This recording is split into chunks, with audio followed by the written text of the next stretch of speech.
¿Tú te has preguntado si vas a poder perseverar hasta el fin? Yo me he preguntado eso. ¿Alguna vez tú te has preguntado si al final vas a ser como aquellos que Cristo menciona en la parábola del sembrador, que creen por algún tiempo, pero cuando vienen las pruebas se apartan? O quizás en este momento tú te ves tan estancado en tu vida cristiana que ya perdiste la esperanza de seguir avanzando, de llegar a ser útil para el reino de Dios. Bueno, mi hermano, si esa es tu situación en esta mañana, yo espero que la enseñanza de este pasaje te sea de mucho ánimo y te sea de mucho estímulo. Algunos de los creyentes que recibieron originalmente esta carta, que conocemos como la carta a los Hebreos, estaban exactamente en la misma situación que tú. Eran cristianos, judíos, que estaban siendo presionados e incluso maltratados por sus hermanos de raza para que volvieran a su antigua fe, para que regresaran al judaísmo. Y era tal la presión que algunos ya se habían apartado de la fe y otros parecían estarse deslizando. Es por eso que en la carta a los Hebreos encontramos varias advertencias en contra del pecado de la apostasía. Y niños, esta palabra es extraña para algunos de ustedes, pero apostatar no es otra cosa que apartarse de la fe. Una persona que por un tiempo dice que es cristiana y de repente vuelve al mundo. Eso es apostatar. Y es precisamente en el contexto de una de las advertencias más fuertes de esta carta en contra de la apostasía que se encuentra el texto que vamos a estudiar en la mañana de hoy. De hecho, algunos han concluido erróneamente a la luz de este pasaje que un verdadero cristiano puede perder la salvación y volver otra vez a su estado anterior de incredulidad. Pero mis hermanos, tal cosa es imposible. La escritura es muy clara en el sentido de que solo apostatan de la fe aquellos que parecían ser cristianos, pero que nunca lo fueron realmente. Dice en Primera de Juan, capítulo 2, versículo 19, salieron de nosotros, pero no eran de nosotros, porque si hubiesen sido de nosotros, habrían permanecido con nosotros, pero salieron para que se manifestara que no todos son de nosotros. La razón por la que hay tantas advertencias en contra de la apostasía, no solamente en esta carta, sino en todo el Nuevo Testamento, es porque no podemos asumir que todos los que profesan ser cristianos y que son miembros de la iglesia, en verdad son lo que dicen ser. Salieron de nosotros, pero no eran de nosotros. Y salieron para que se manifestara que todavía es posible que haya algunos aquí que no son de nosotros. Vean el versículo 9 una vez más. Dice el autor de la carta a los Hebreos: pero en cuanto a vosotros, amados, aunque hablemos de esta manera, estamos persuadidos de las cosas que son mejores y que pertenecen a la salvación, porque Dios no es injusto como para olvidarse de vuestra obra y del amor que habéis mostrado hacia su nombre, habiendo servido y sirviendo aún a los santos. Versículo 11, pero deseamos que cada uno de vosotros muestre la misma solicitud hasta el fin. ¿Para qué? Para alcanzar la plena seguridad de la esperanza. Estos hermanos habían dado evidencias de ser verdaderos creyentes, pero el autor quería animarlos a no desmayar, a seguir haciendo lo que estaban haciendo, a mostrar la misma solicitud hasta el fin, y esto por dos razones. La primera es que la perseverancia es la marca por excelencia de la preservación divina. La perseverancia es la marca por excelencia de la preservación divina. Hermanos, déjenme hacerles una pregunta, y me van a excusar, pero voy a estar tomando agua toda la prédica. No se preocupen por mi garganta, no, que eso no los perturbe. Déjenme hacerles una pregunta. ¿La fe es un don de Dios? ¿Sí o no? ¿Y el arrepentimiento es un don de Dios? Sí, es un don de Dios. Ahora, ¿cómo yo sé que Dios le ha dado a alguien el don de la fe? Porque la persona cree.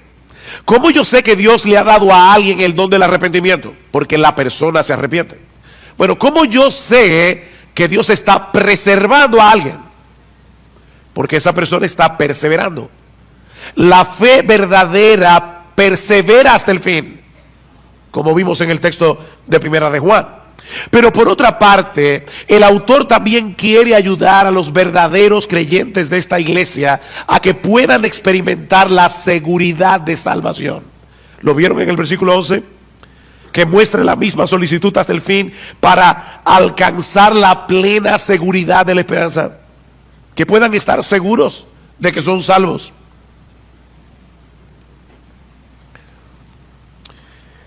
Mis hermanos, se puede ser un verdadero creyente y no tener certeza de que lo eres.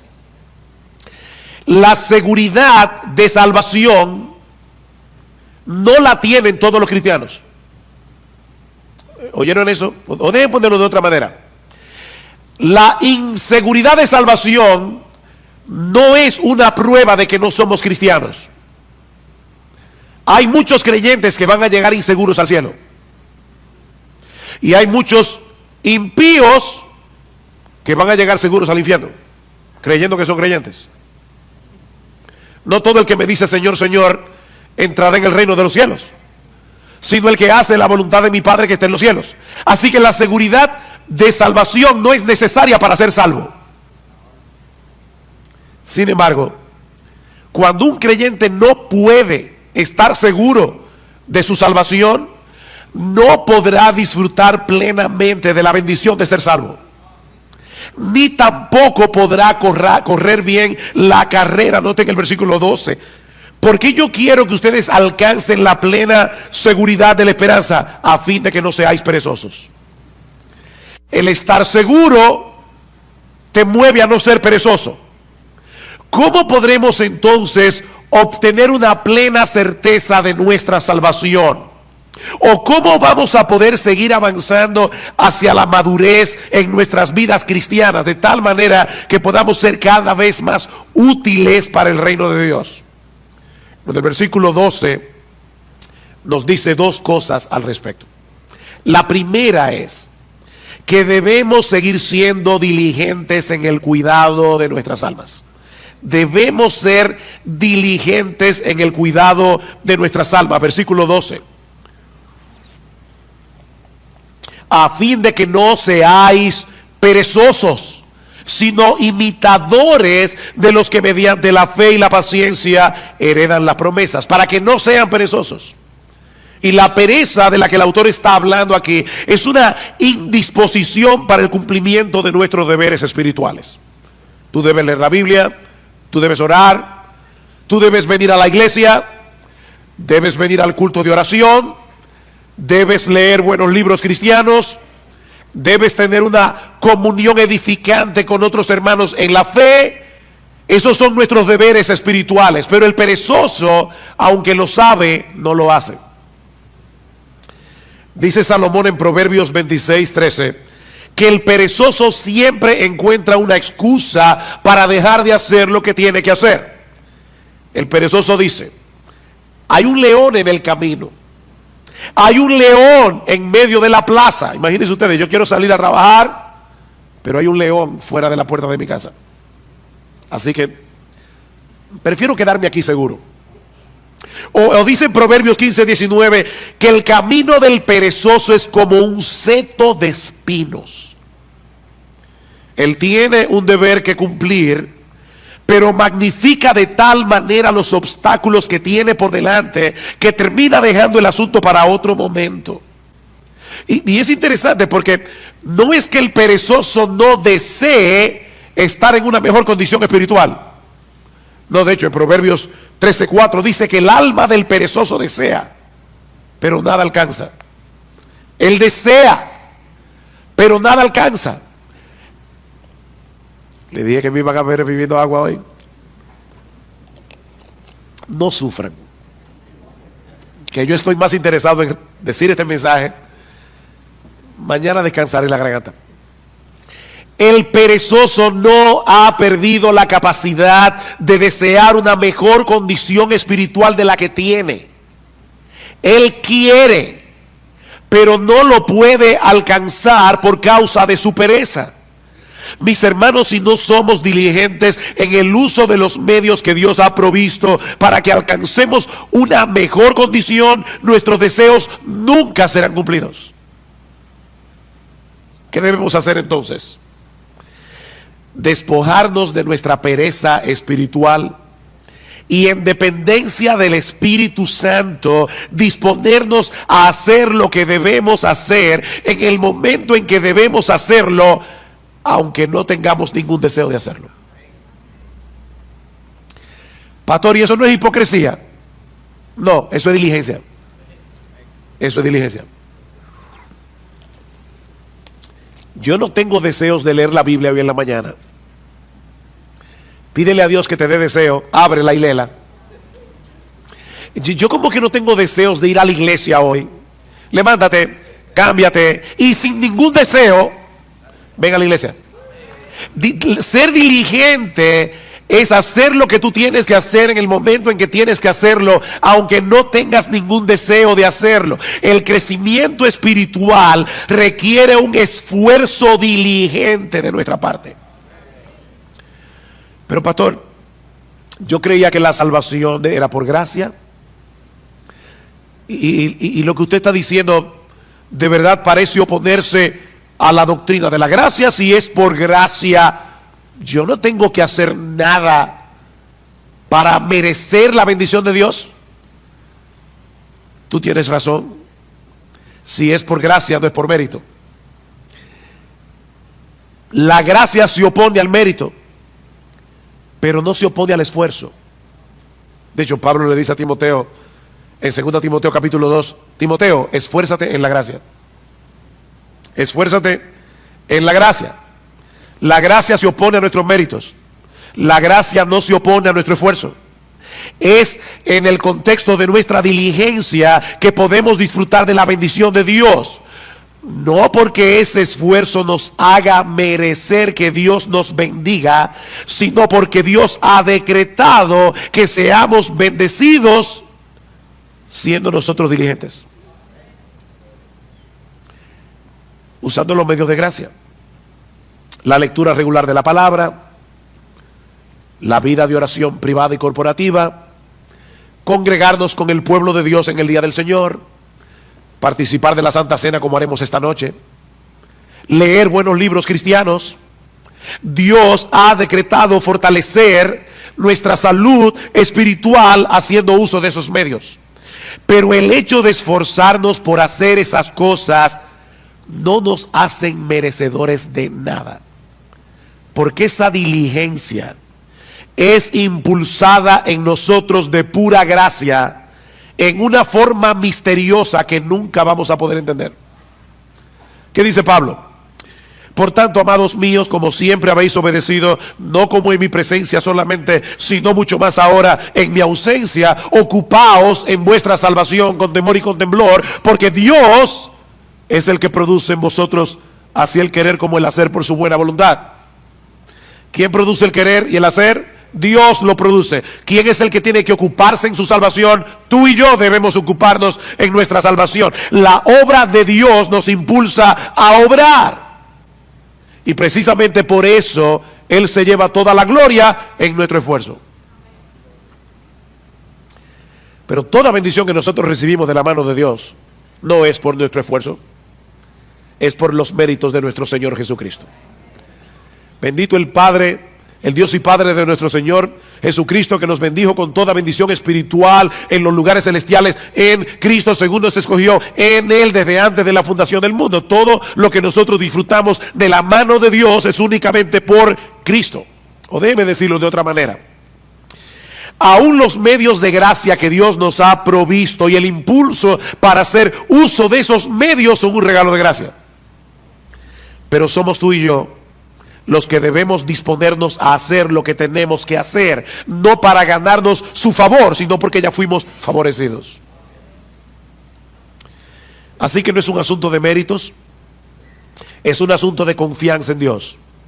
Una confianza que nos mueve a hacer lo que Él dice que debemos hacer para mantener una buena salud espiritual. Déjame hacerte una pregunta. ¿Qué debe hacer un hombre o una mujer para alcanzar una buena calidad de vida? En la Biblia dice que yo no puedo añadir a mi estatura un codo por más que me afane. O sea, yo me voy a morir el día que me voy a morir. Por eso alguien decía, come saludable, ve al gimnasio y muérete a pesar de todo. Eso no es lo que tú vas a ver en los gimnasios, pero es una realidad. Ahora, ¿qué debe hacer una persona para tener una buena calidad de vida?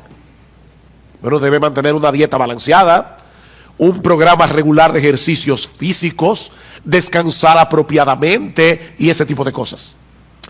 Dios ha diseñado nuestros cuerpos para que responda a la dieta, al ejercicio, al descanso. Si yo soy responsable en el cuidado de mi cuerpo, aún así puede ser que me enferme y que me muera antes de cumplir 40 años, pero lo cierto es que esas son las cosas que yo debo hacer en mi responsabilidad para tener una buena calidad de vida. ¿No es así? Si Dios determina otra cosa, amén, pero yo debo ser responsable en darle a mi cuerpo el cuidado que necesita. Ahora, cuando yo hago todo eso, como balanceado, hago ejercicio, descanso, ¿lo hago para merecer la salud? No es un asunto de méritos.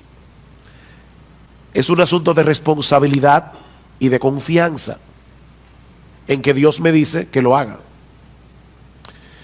Si yo estoy enfermo y me tomo la medicina que el médico prescribió, no es para merecer ser sanado, sino porque confío en el médico. ¿No es así? Mi deseo de ser sanado y mi confianza en la capacidad del médico es lo que me hace hacer lo que él me dice. Bueno, hermanos, lo mismo ocurre con nuestra vida espiritual. Pablo dice a Timoteo, ejercítate para la piedad. O como lo traduce la Biblia de las Américas, disciplínate a ti mismo para la piedad. Eso es algo que nadie puede hacer por ti. No esperes que tú te vas a levantar por la mañana. Wow, qué deseo yo tengo de salir a correr 5 millas. No. A veces los que corren y hacen ejercicio físico no tienen deseo de levantarse, pero ellos lo hacen por responsabilidad.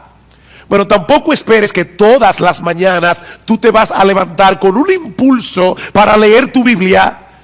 No, a veces tú vas a querer seguir durmiendo, pero debes levantarte como quiera, abrir tu Biblia y leerla.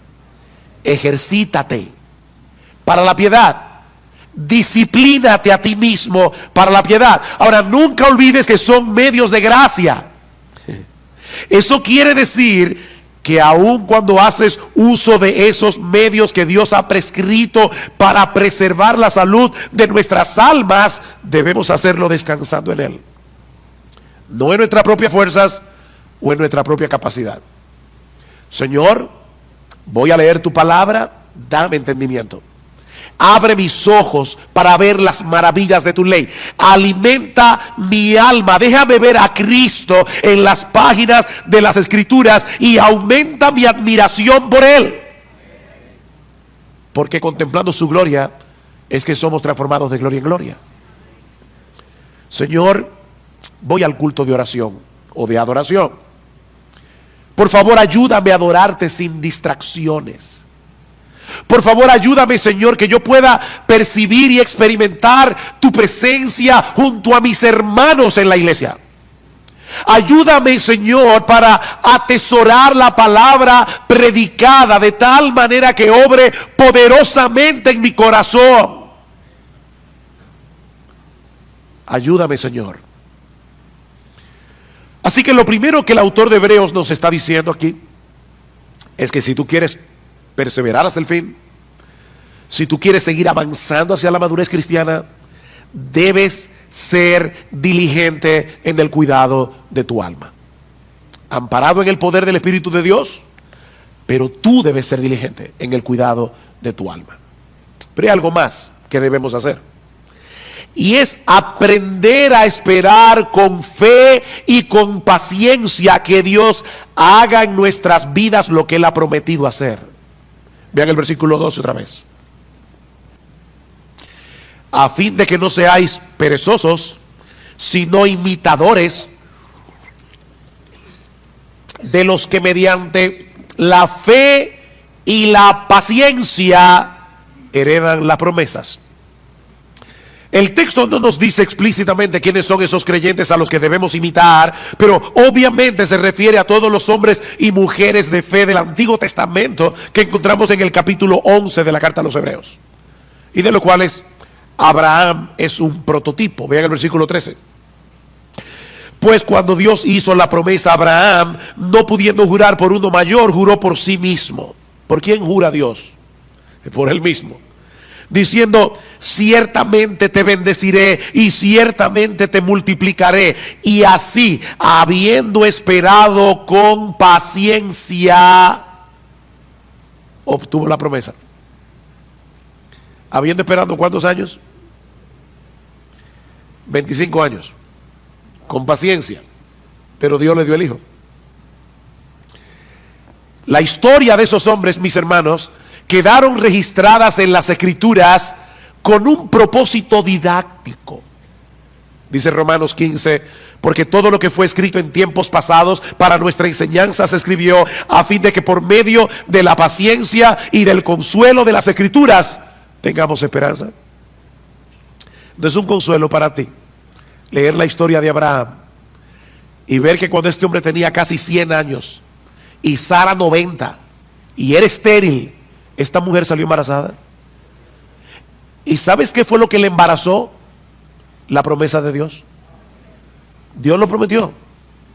Y cuando Dios promete algo, Él lo hará en su tiempo, pero Él lo hará.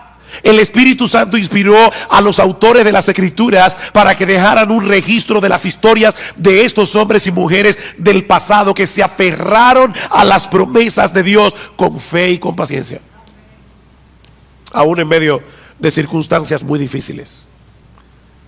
Y Dios quiere que imitemos a esos hombres que supieron esperar paciente y confiadamente en el cumplimiento de las promesas. La fe nos capacita para confiar en el poder y en la buena disposición de Dios para concedernos lo que Él nos ha prometido, pero la paciencia nos permite esperar que Él lo haga en su tiempo, no en el nuestro. Fe y paciencia. Mis hermanos, la clave para perseverar hasta el fin no es creer, es seguir creyendo. No es creer, es seguir creyendo, es seguir esperando hasta que Dios en su sabiduría haga lo que Él ha decidido hacer, en el tiempo en que Él ha decidido hacerlo y en la forma como Él quiere hacerlo. Esta palabra que aparece en nuestro texto y que se traduce como paciencia nos habla de quietud y confianza prolongada en medio de la aflicción. Eso es paciencia. La fe nos lleva a descansar confiados en las promesas de Dios. La paciencia nos permite continuar esperando lo prometido, aunque en medio de las circunstancias en que nos encontremos nos dé la impresión de que Dios se olvidó del asunto. Mira, mi hermano, Dios está más interesado en tu carácter que en tu comodidad. Él quiere llevarte a depender más de Él, a que tú entiendas cuánto lo necesitas. Si tú llamas una vez y no se te abre, y llamas otra vez y no se te abre, y vuelves a llamar y no se te abre, y por eso dejas de llamar, puede ser que todavía tú no hayas entendido cuánto tú necesitas la bendición de Dios. Eso quiere decir que tu fe necesita ser fortalecida. ¿Y sabes cuál es la lagartija que fortalece la fe? Yo no sé cómo le llamarán ese ejercicio en otra parte de América Latina, pero los push-ups, no sé cómo decirle. ¿Sabes cuál es el ejercicio que fortalece la fe? Seguir esperando la promesa de Dios. Esperar fortalece la fe. Dice en Romanos 8:24 que fuimos salvados en esperanza, pero la esperanza que se ve no es esperanza. Pues, ¿por qué esperar lo que uno ve? O como lo dice en otra versión, ¿quién espera lo que ya tiene? Es en la espera que se fortalece nuestra fe. Aquellos que han sabido unir la fe con la paciencia seguirán llamando y seguirán llamando y seguirán llamando hasta que le abran la puerta. Dice el salmista en el Salmo 123: a ti levanto mis ojos, oh tú que reinas en los cielos. He aquí como los ojos de los siervos miran a la mano de su Señor, como los ojos de la sierva a la mano de su señora. Así nuestros ojos miran al Señor hasta que se apiade de nosotros. ¿Por cuánto tiempo? Hasta que se apiade. Salmo 130: espero en el Señor, en Él espera mi alma y en su palabra tengo mi esperanza. Mi alma espera al Señor más que los centinelas a la mañana. Sí, más que los centinelas a la mañana. ¿Te das cuenta, mi hermano, la insistencia de la Biblia en el hecho de esperar? Si no aprendes a esperar, vivirás frustrado. Te vas a frustrar con Dios, porque el horario de Dios casi nunca encaja con nuestras expectativas. Te vas a frustrar. Dios pudo hacer el mundo en un segundo, pero lo hizo en 6 días. Y dice que al principio la tierra estaba desordenada y vacía, y Dios la fue trabajando poco a poco, poblando la tierra hasta hacerla productiva. Dios hace las cosas en su tiempo. Mi hermanos, no es como a nosotros nos parece mejor, sino es como Él sabe que es lo mejor. ¿Ustedes recuerdan cuando Elías le oró a Dios? Había una sequía de 3 años y medio, y el Señor no envió la lluvia de inmediato. Elías le dice a su criado: ve a ver si tú ves algo en el cielo. El criado regresó diciendo: yo no veo nada. Vuelve otra vez. Nada. Vuelve otra vez. Nada. Vuelve otra vez. ¿Saben cuántas veces volvió el criado? 7 veces. Oigan, hay que tener paciencia. En este caso del criado con Elías. Pero ya no te dije que no hay nada. Ve otra vez. Finalmente el criado llega y le dice: veo una pequeña nube como la palma de un hombre que sube del mar. Cuando Gloria y yo fuimos a visitar a nuestra hija en Medio Oriente, aquel lugar es desértico, casi nunca llueve. De hecho, desde abril hasta noviembre no hay nubes en el cielo, nunca, nada de nube, ni una sola. Ahora imagínate en ese desierto que alguien vea una nube del tamaño de la palma de una mano que está subiendo del mar y dice: ay, parece que va a llover. Elías, que entendía perfectamente el modo de obrar de Dios, le dice al criado: sube y dile a Acab: prepara tu carro y desciende para que la fuerte lluvia no te detenga. Y sucedió que al poco tiempo el cielo se oscureció con nubes y viento y hubo una gran lluvia.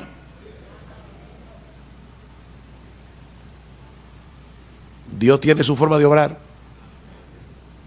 Él desea moldear nuestro carácter. Y eso solo es posible en el contexto de la fe y de la paciencia.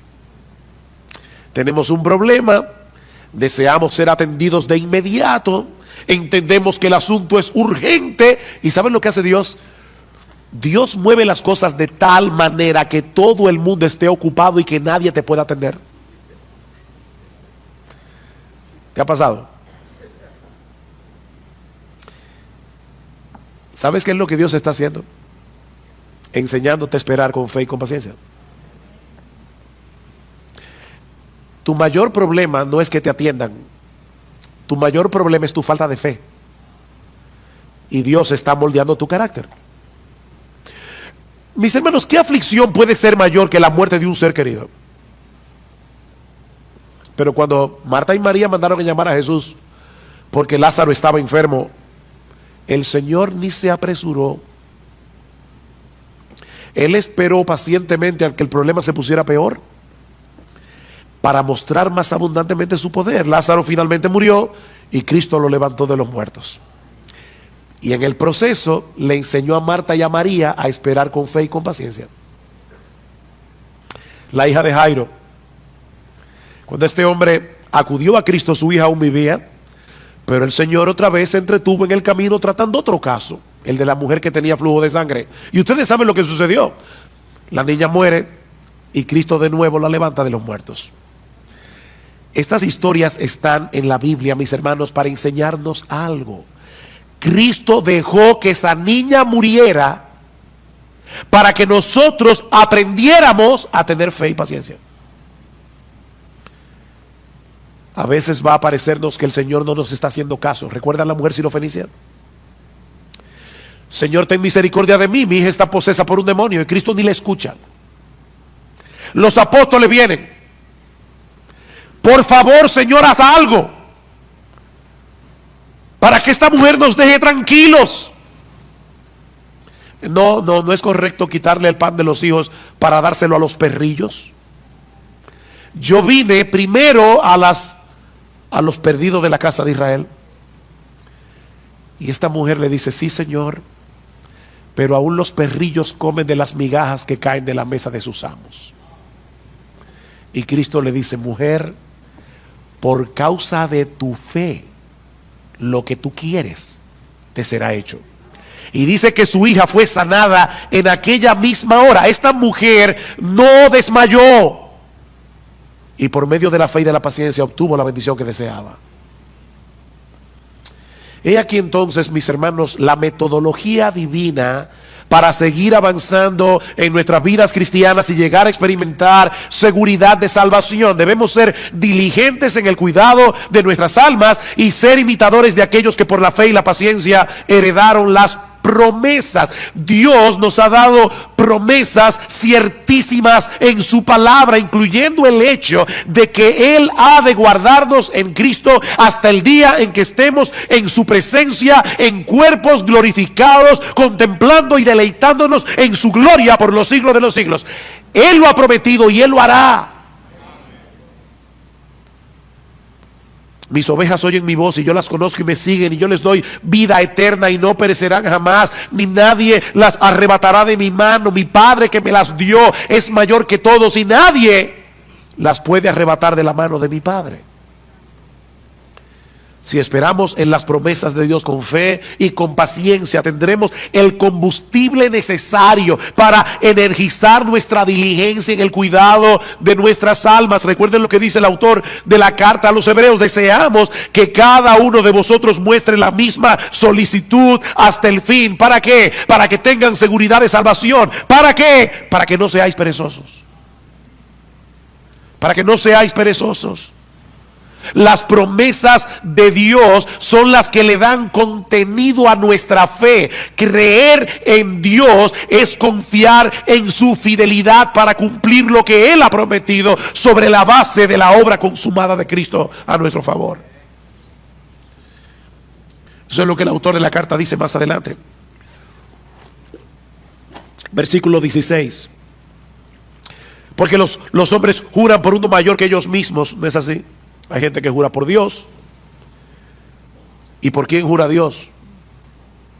Los hombres juran por uno mayor que ellos mismos, y para ellos un juramento dado como confirmación es el fin de toda discusión. Por lo cual Dios, deseando mostrar más plenamente a los herederos de la promesa la inmutabilidad de su propósito, interpuso un juramento. Dios juró por sí mismo, a fin de que por dos cosas inmutables, en las cuales es imposible que Dios mienta, los que hemos buscado refugio seamos grandemente animados para asirnos de la esperanza puesta delante de nosotros. seamos fuertemente, grandemente animados, la cual tenemos como ancla del alma una esperanza segura y firme, y que penetra hasta detrás del velo, donde Jesús entró por nosotros como precursor. ¿Recuerdan cuando el sumo sacerdote entraba al lugar santísimo con la sangre del animal y rociaba el propiciatorio? Bueno, allí entró Jesús con su sangre para decirle a su Padre y a los ángeles: yo derramé mi sangre por este hijo mío. La justicia de Dios ya está satisfecha. Es imposible que Él termine en otro lugar que no sea en mi presencia. Aférrate a esa promesa. Aférrate a esa promesa. Mira, mi hermano,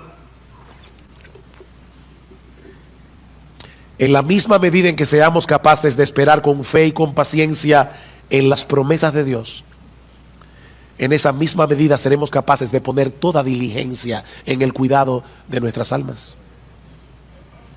Eso es lo que dice Pedro al inicio de su segunda carta. Recuerdan, y voy a leer la Biblia de la Reina Valera. Dice: como todas las cosas que pertenecen a la vida y a la piedad nos han sido dadas por su divino poder, mediante el conocimiento de aquel que nos llamó por su gloria y excelencia, por medio de las cuales nos ha dado preciosas y grandísimas promesas, para que por ellas llegaseis a ser participantes de la naturaleza divina, habiendo huido de la corrupción que hay en el mundo a causa de la concupiscencia. Por esto mismo poned toda diligencia en añadir a vuestra fe virtud, a la virtud conocimiento, etcétera, etcétera. Este es un texto muy denso, pero mis hermanos, lo que Pedro está diciendo es básicamente esto: todo lo que tú necesitas para tu vida cristiana, todo lo que tú necesitas para seguir avanzando hacia la piedad, ya Dios te lo dio por su divino poder. Eso es parte del paquete de la salvación. No nos falta absolutamente nada para nuestra vida cristiana y para la piedad. Ya lo tienes por su divino poder. Ahora, ¿cómo fue que Dios nos concedió todo lo que necesitamos para la vida y para la piedad? Mediante el conocimiento de aquel que nos llamó por su gloria y excelencia. ¿No le suena raro eso? Aquel que nos llamó por su gloria y excelencia. ¿Cómo Dios llama por su gloria y excelencia? Muy fácil. Dios abrió los ojos de nuestro entendimiento para que pudiéramos ser capaces de ver con deleite la gloria y las excelencias de Jesús. Lo que lo hacen a Él el ser más hermoso, el ser más deleitoso de todo el universo. Y de esa manera Dios nos atrajo a Jesús por su gloria y excelencia. Y ahora Pedro está diciendo: el hecho de saber que el poder omnipotente de ese Dios que nos llamó por su gloria y excelencia está obrando en nosotros hasta que estemos en su presencia en cuerpo y almas glorificados, es una poderosa motivación para poner toda diligencia en añadir a vuestra fe virtud, a la virtud conocimiento. Alguien lo ilustra de esta manera: imagínate que tú eres un prisionero de guerra en un campo de concentración y has perdido toda esperanza de salir vivo de allí. Y en tu desesperanza ya tú comenzaste a vivir descuidadamente. Tú lo que quieres es sobrevivir hasta la muerte, y ya tú no te preguntas si algo está bien o algo está mal. Como decimos en buen dominicano, tú estás dado al pecado. Pero de repente te enteras de que se está planificando un intercambio de prisioneros. Y ves que se acerca a la fila donde estás tú el guardia que tiene la responsabilidad de señalar a los que van a ser libertados y enviados de vuelta a su familia. Si el guardia te señala a ti, eso no sería un mero conocimiento. Recuerde que Pedro dice: mediante el conocimiento de aquel que nos llamó por su gloria y excelencia. Pero ese conocimiento transforma, ese conocimiento anima. Si el guardia se te acerca a ti, tú no vas a pensar, oh, qué interesante, me llamó a mí. No, mi hermano, en ese momento el poder de la esperanza va a energizar todo tu cuerpo y tu alma, porque sabes que has sido llamado para ser de nuevo un hombre libre. Bueno, eso es precisamente lo que Pedro nos está diciendo aquí. El hecho de saber que el Dios de gloria se nos ha acercado y nos ha dicho: tú que estás allí, ven, yo te mostraré mi gloria y te daré una vida eterna glorificada para disfrutarla. Esa es una esperanza que energiza nuestra diligencia para seguir avanzando en el camino de la piedad. De ahí lo que sigue diciendo Pedro: como ustedes tienen esas preciosas y grandísimas promesas, vosotros también, poniendo toda diligencia por esto mismo, añadid a vuestra fe virtud, a la virtud conocimiento, al conocimiento dominio propio, al dominio propio paciencia, a la paciencia piedad, a la piedad afecto fraternal y al afecto fraternal amor. ¿Se dan cuenta? Este texto concluye como comienza Hebreos 6. Pedro lo pone al revés. Esperar con fe y con paciencia en las promesas de Dios es lo que nos hace diligentes para añadir a la fe virtud, a la virtud conocimiento y así sucesivamente. Mis hermanos, no hay forma de avanzar sin esperanza. Y la esperanza se alimenta de las promesas de Dios. Solo si aprendemos a esperar en ellas con fe y con paciencia. Promesas, esperanza, fe y paciencia. Y ahora yo te pregunto, ¿qué tanto tú estás alimentando tu esperanza con las promesas de la palabra de Dios? ¿Qué tan a menudo tú traes esas promesas a tu mente, sobre todo cuando estás en medio del dolor y de la aflicción? ¿Cuándo fue la última vez que en una forma consciente tú meditaste en una promesa de las Escrituras hasta que la paz y la quietud trajeran descanso a tu alma? ¿Qué tan dispuesto tú estás a seguir esperando en Dios, sabiendo que Él selló cada una de sus promesas con la sangre que Cristo derramó por ti en la cruz del Calvario? Recuerda que es por fe que andamos, no por vista. Mis hermanos, que el Señor nos ayude a mostrar la misma solicitud hasta el fin. Hasta el fin, no te canses, para alcanzar la plena seguridad de la esperanza, a fin de que no seáis perezosos y no imitadores de los que mediante la fe y la paciencia heredan las promesas. Tengo que repetir eso otra vez. Dios en su evangelio, con su evangelio, trabaja salvando a los que están afuera, pero también cambiando nuestros prejuicios. Dios también tiene que trabajar en ti y en mí, que hemos aceptado el evangelio de Jesucristo, que ya somos salvos, vamos camino al cielo, pero que todavía no entendemos del todo las implicaciones del evangelio. Y ahí hay 4 enseñanzas básicas que nosotros podemos derivar de este pasaje y que espero preparen nuestros corazones para participar de la cena del Señor. La primera es que nadie será salvo por su moralidad, sino únicamente por la fe en Jesucristo. Nadie será salvo por su moralidad, por su decencia, sino por la fe en Jesucristo. Vean Hechos capítulo 10, versículo 1 y 2.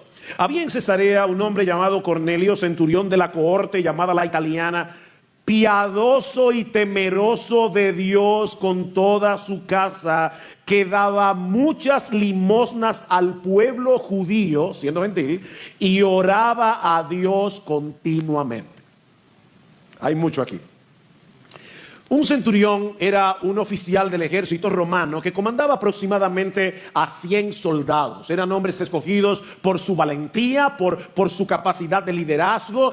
Eran considerados la columna vertebral del ejército romano. Sería lo que sería en el día de hoy un capitán del ejército. Eso era Cornelio. Y en el caso de Cornelio, También se nos dice que pertenecía a la cohorte llamada la italiana. Y tenemos que entender que esa cohorte representaba una de las clases más elitistas del ejército de Roma. Sin embargo, no deja de ser interesante que lo que Lucas resalta en su descripción de Cornelio no es su rango militar, es su condición espiritual.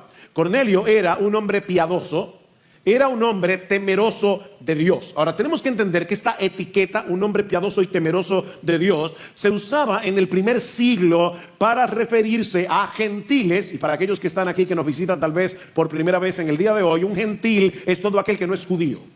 Eso es básicamente, el mundo se dividía en judíos y gentiles, el resto de las naciones. Así que un piadoso y temeroso de Dios dentro del mundo gentil era un hombre que, sin haberse convertido formalmente al judaísmo, reconocían a Jehová como el único Dios vivo y verdadero. Estas personas asistían a las sinagogas, practicaban las oraciones que practicaban los judíos, daban limosnas.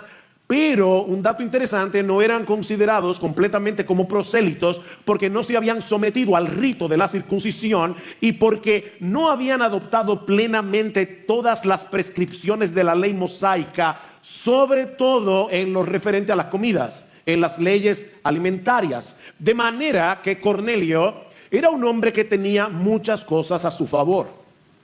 No era un pagano que adoraba a otros dioses, era un hombre respetuoso del Dios de Israel. Al mismo tiempo era generoso. Notaron, dice Lucas, que él daba muchas limosnas. No era tacaño, él daba muchas limosnas al pueblo judío. Y por si todo eso fuera poco, Cornelio oraba continuamente. Y ¿saben qué? A pesar de todo eso, él no era salvo. A pesar de todo eso, Cornelio iba camino al infierno. Como veremos en un momento, cuando Pedro llega a casa de Cornelio, no le dice, wow, todos ustedes son tan buena gente, todos ustedes están tan bien que no necesitan el evangelio. No. Lo que hace Pedro es enfatizar la fe en Jesús como el único medio para ser perdonados y adoptados. Lo veremos en el versículo 43. De hecho, si leyeron con atención el texto que Marcos leyó al principio en Hechos capítulo 11, cuando Pedro tiene que contarle a los judíos cristianos en Jerusalén lo que había sucedido en casa de Cornelio, noten lo que dice en el capítulo 11 otra vez, los versículos 13 y 14. Dice, y él nos contó, es decir, Cornelio, cómo había visto al ángel de pie en su casa, el cual le dijo, envía a Jope y haz traer a Simón, que también se llama Pedro, quien te dirá palabras por las cuales serás salvo tú y toda tu casa. Mis hermanos, Cornelio no era salvo. Mi amigo, déjame decirte esto tranquilamente, quiero que lo abraces en tu corazón. Puede que tú seas una persona muy religiosa. Incluso es posible que dentro de ti tengas cierto temor de Dios, que ores regularmente, que hagas buenas obras. Pero óyeme, mi amigo, si tú piensas que tú vas al cielo porque haces todo eso, es porque no has entendido el evangelio. Tú no has entendido el evangelio. Solo hay una puerta de entrada a la vida eterna, una sola puerta, y es venir a Cristo en arrepentimiento y fe, reconociendo, escúchame, mi amigo, reconociendo que tú no tienes mérito alguno para alcanzar el favor de Dios. La Escritura dice claramente, por gracia sois salvos por medio de la fe, y esto no de vosotros, es un regalo de Dios, y no es por obras para que nadie se gloríe. Mi amigo, tienes que arrepentirte de todos tus pecados, incluyendo el hecho de confiar en tu moral, el hecho de confiar en tu decencia, el hecho de confiar en tus buenas obras para llegar al cielo. Hasta de eso tienes que arrepentirte. Dice en Isaías capítulo 64 versículo 6 que todas nuestras obras de justicia son como un trapo de inmundicia delante de un Dios 3 veces santo. Trapo de inmundicia. Y Pablo dice en Romanos capítulo 3 versículo 10 que en el mundo entero no hay justo ni aún uno, no hay quien busque a Dios, no hay quien haga lo bueno, no hay ni siquiera uno, y tú no eres la excepción. De paso, miembros de IBCJ, esa es la razón por la que debemos seguir evangelizando y enviando misioneros al mundo. Tenemos que seguir evangelizando. No tenemos más opción que seguir proclamando el evangelio. Y la razón es porque nadie, absolutamente nadie, será salvo a menos que deje de confiar en su propia justicia, en su religiosidad, y confíe únicamente en Cristo. Dice Pedro en Hechos 4:12, en ningún otro hay salvación, en ningún otro hay salvación. No hay salvación en Mahoma, no hay salvación en ninguno de los dioses hindúes. No, por más sinceros que sean los adoradores de otra religión en el mundo entero, nadie se va a salvar si no es por medio de Jesucristo. En ningún otro hay salvación, porque no hay otro nombre bajo el cielo dado a los hombres en el cual podamos ser salvos, únicamente en el nombre de Jesús. Pero ¿sabes qué, mi amado hermano? Nadie va a confiar en Cristo a menos que se le predique el evangelio. ¿Cómo irán sin haber quien les predique? Pero este relato nos enseña también, y esto es una nota muy alentadora, que Dios prepara los corazones de los suyos antes de que tú llegues a predicarle. Este pasaje también nos enseña que Dios se encarga de ir preparando los corazones de los suyos, de lo que Él quiere alcanzar con el mensaje del evangelio antes de que tú llegues a predicarles. Vean el versículo 3. Como a la hora novena del día, que era la hora en la que oraban los judíos, vio claramente Cornelio en una visión a un ángel de Dios que entraba a donde él estaba y le decía: Cornelio. Mirándolo fijamente y atemorizado, Cornelio dijo: ¿qué quieres, Señor? Y él le dijo: tus oraciones y limosnas han ascendido como en memorial delante de Dios. Despacha ahora a algunos hombres a Jope, manda a traer a un hombre llamado Simón, que también se llama Pedro. Este se hospeda con un curtidor llamado Simón, cuya casa está junto al mar. Y después que el ángel que le hablaba se había ido, Cornelio llamó a 2 de los criados y a un soldado piadoso, otro temeroso de Dios, de los que constantemente le servían, y después de explicarles todo, los envió a Jope. Una vez más, hermanos, esto es sumamente alentador, porque nos recuerda que Dios va delante de ti y delante de mí cuando vamos a predicar el evangelio. O sea, Él no solo prepara las oportunidades para que prediquemos a Cristo, Él también prepara los corazones de aquellos a los que Dios ya quiere alcanzar. Tú no lo sabes, yo no lo sé, pero ya Dios está obrando. Ahora, vamos a ver este pasaje con un poquito más de detenimiento. Ya Lucas nos había dicho, ¿verdad?, que Cornelio era un hombre que oraba constantemente, dice en el versículo 2. Y ahora vemos que Dios respondió la oración de Cornelio a través de un ángel. Y ya yo me imagino a algunos de ustedes preguntándose cómo puede ser esto posible. Porque dice en Juan capítulo 9, versículo 31, que Dios no escucha a los pecadores. ¿Qué pasó aquí? Cornelio no había escuchado el evangelio. Cornelio no había creído en Cristo. Pero ¿saben qué? Dios escuchó su oración. ¿Cómo puede ser eso? Bueno, antes de responder esta pregunta, y es una pregunta muy importante, debemos recordar el texto que acabamos de leer en Romanos. Romanos 3. Pablo dice que en todo el mundo no hay una sola persona que ande buscando a Dios. Mis hermanos, una de las cosas más importantes que podemos hacer en una de las preguntas que hubo en el tiempo de preguntas y respuestas es cómo leer la Biblia. Es que la Biblia se interpreta mejor leyéndola a la luz de la misma Biblia. O sea, la Biblia es el mejor comentario de la Biblia. Aquí Lucas está narrando una historia, pero no nos está dando el trasfondo teológico de la historia. Nos está narrando una historia. Ahora, en Romanos nosotros vemos que en el mundo entero no hay una sola persona que esté buscando a Dios. Así que si encontramos a un hombre como Cornelio que está buscando a Dios en oración, eso solo puede significar que ya Dios lo está buscando a él.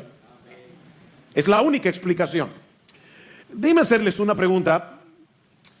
¿Qué sería lo que Cornelio le estaba pidiendo a Dios en oración? Porque aquí simplemente dice que Cornelio estaba orando. Bueno, respuesta simple, no lo sabemos. Sin embargo, yo creo que la historia puede darnos una pista. ¿Qué dice otra vez el versículo 13 del capítulo 11?